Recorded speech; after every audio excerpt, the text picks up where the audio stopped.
Hello, people of the internet.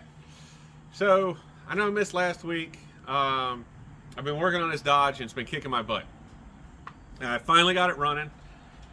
I was trying to make a video out of it, but it just got to be one of those things where I was chasing my tail and running into a wall, and it was probably over silliness, but it happens. I did follow the all data diagnostics trouble tree. I did break out my factory service manual and use bits and pieces out of that to help diagnose. But ended up, oddly enough, ChatGPT. My wife's got an account, and I was getting frustrated, and she just started plugging stuff in, and it told me to test a component that I hadn't thought about testing, and it ended up being it. So what I'm going to do is tell you what happened and kind of walk you through some of the stuff I did, maybe save yourself a little bit of a headache. Maybe I point out something that you might not see. So the initial situation with the truck was my wife was driving it back from an event and it died. It became a cranking no start. So I drove out to her. I verified that there was fuel at the fuel rail and it was under pressure. I verified that I was getting spark out of the coil, and I hooked my scan tool up because I was smart enough to bring my scan tool, and I saw that I got 0 cam position sensor signal. Okay, seems like an easy fix. We get it towed to the house. I break out a known good cam sensor that I've got laying around, because if you own a 2nd gen Ram, you should always have extra known good cam and crank sensors. And I fought it in and hooked it to the scan tool.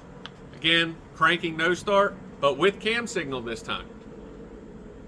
So I went through and I verified spark out of the coil. I verified spark to the distributor. I verified spark out of the distributor. But I was losing spark at the plugs. Then I got, so that was pretty much where my trouble tree diagnostics started. So let's look at some stuff on the truck. Get the camera. Okay, let's see here. Change of angle. All right, so number one, if you're going to be checking stuff, I have to climb in. This is an 01 Ram 2500 5.9 gas. This Schrader valve cap here is on the fuel rail, and you can take the cap off and you can push the Schrader valve in, and without a fuel pressure tester, what you should look for is that A, fuel comes out, and B, it sprays out under force and not just kind of dribbling, trickling, not doing anything. That was one of the first things that I tested or checked for. I did eventually do a fuel pressure test, and fuel pressure was good.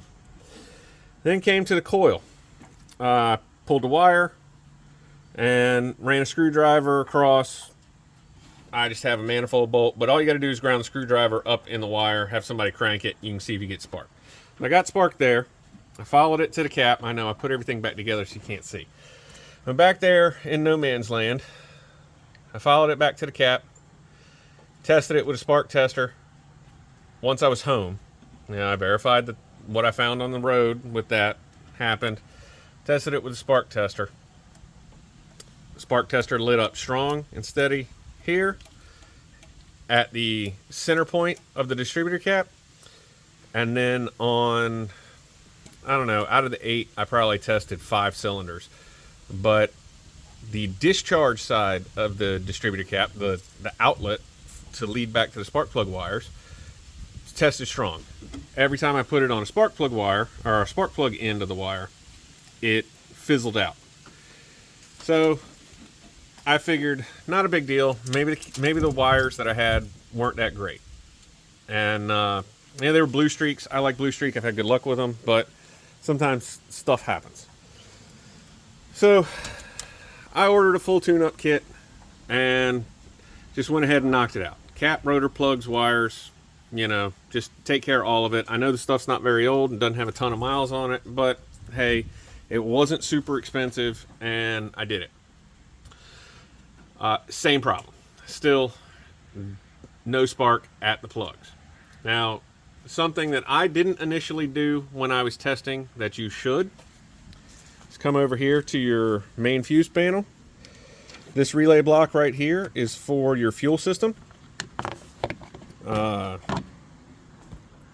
we look, it is that relay right there, fuel system relay. If you're going to be doing a lot of cranking to test, go ahead and pull this, especially if you're just in a testing phase. The first day I was checking stuff, I didn't think, kind of in a hurry, didn't think it through, thought it was going to be simple, just replacing the cam sensor, and ended up flooding the engine out because I hadn't disabled the fuel system. So without spark, it's just dumping fuel into the cylinders, and that's not good. It's not what you want. So this relay right here, pull it, kills the fuel system, so you can crank on it and not have any problems. Now, another relay that a lot of people point to is this relay right here, which is your ASD relay, auto shutdown. And that really wasn't the problem. Generally with an ASD, you will get a no crank, no start. But a lot of the research I was trying to do went back to that. Also, you want to make sure that you have at least 10.5 volts while cranking at the battery. If your battery drops below 10.5, you need to charge the battery before you go any further. These are a lot like some of the older Fords.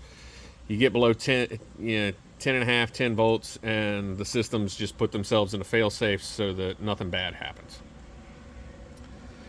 So then I went to my trusty AllData, and I pulled a trouble tree out of AllData. And I went through the trouble tree in AllData, and it actually came down. So it didn't ever tell me to do any functional tests on the coil, like testing the primary, the secondaries of the coil.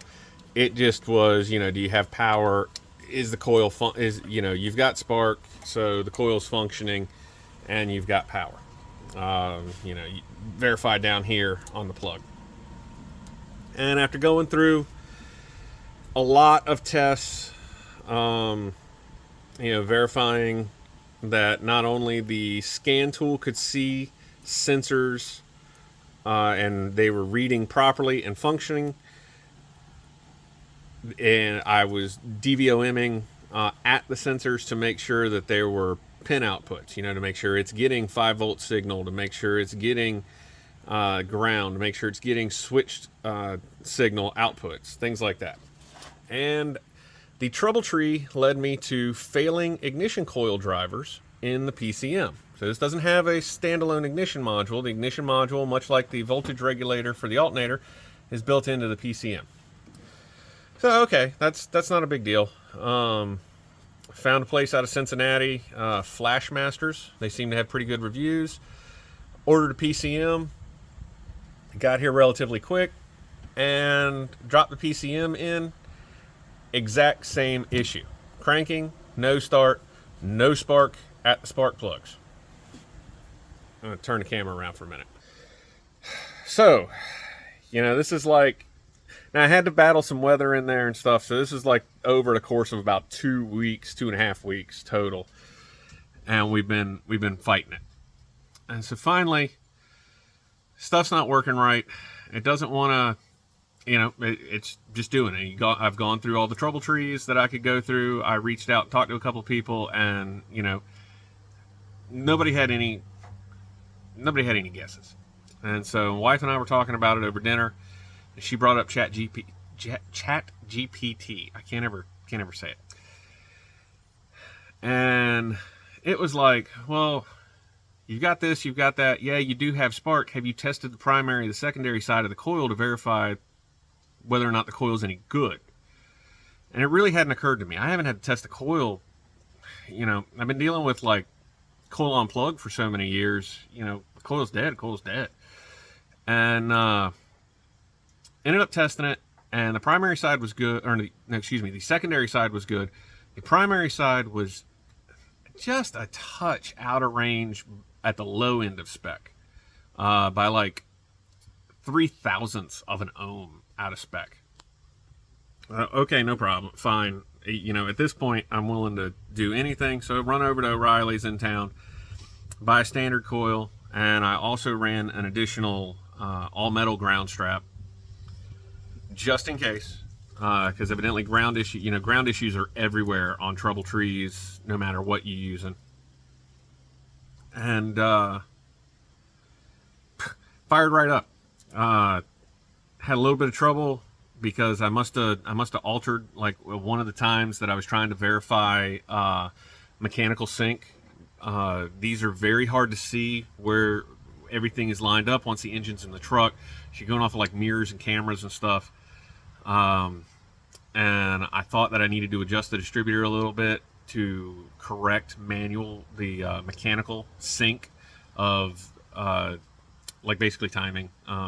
Although the distributor only controls the fuel on these, and I must have gotten it out a little bit, but I got it resynced, took it for a test drive, no check engine light, no funny noises, no issues. I ran this one. I know a lot of people try to hit somewhere in the sync. They try to hit somewhere between -1 and +1 as far as advance and retard. Like the goal is to hit 0, but most people, a lot of people anyway, get it between -1 and 1, and you know, you're doing pretty good. I ran a little bit more advanced. I'm running between 0 and 2, but it runs fine. There's nothing wrong with it. I believe from the research and the reading that I've done, this will accept without issues. It'll accept up to like 4 degrees advance or retard, give or take in that window. So don't quote me on it. But yes, so if you have a cranking no start on these Dodge Ram Magnum gas engines, and it's going to be the same, the 3.9 V6, the 5.2 V8, the 5.9 V8. It's going to be the same pretty much procedure on all of it. You want to test the primary and the secondary sides of the ignition coil, which just happened not to be in the trouble tree I got. I don't know why. Maybe I don't know. I don't know. You can speculate, you can guess, you can do whatever. Just wasn't there. And honestly, it just didn't occur to me. I really haven't tested like this style ignition coil in a decade or more. So I'm going to take you over to the manual and show you what the specs are. And just in case anybody's wondering, yes, this is, as seen in other videos, my actual factory service manual from Chrysler. If you want to test your spark plug cables, there's your per foot per inch minimum and maximum. Spark plug gap on all of this is like 40 thousandths. And your coil resistance, it shows 2 coils. In the aftermarket, you don't get the option, so I would just work within this window. But these are the specifications for your coils. And then if you have to do any of the syncing, does it have the picture in here? I don't know if it has it. Yes, it does have the picture in here. When you get your cam sensor in, your rotor button should line up with a notch that is in the cam sensor. My cam sensors are all labeled. Maybe, I don't know if every manufacturer does it or not. It is on the side of the distributor with the square ear, not the round ear. And that's where you want it to be when you bring cylinder 1 up top dead center. And on there, on your harmonic balancer, there will be lines that are marked V8 and V6, if I remember right. I know mine is marked V8. I'm assuming the V6 one is marked V6. But that is the line you want to use, not any of the other lines that are on there. And that's what you do.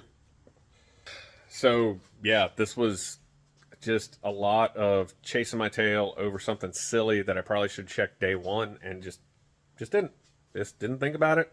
Wasn't there. Wasn't in the right headspace. I don't know. Just happens.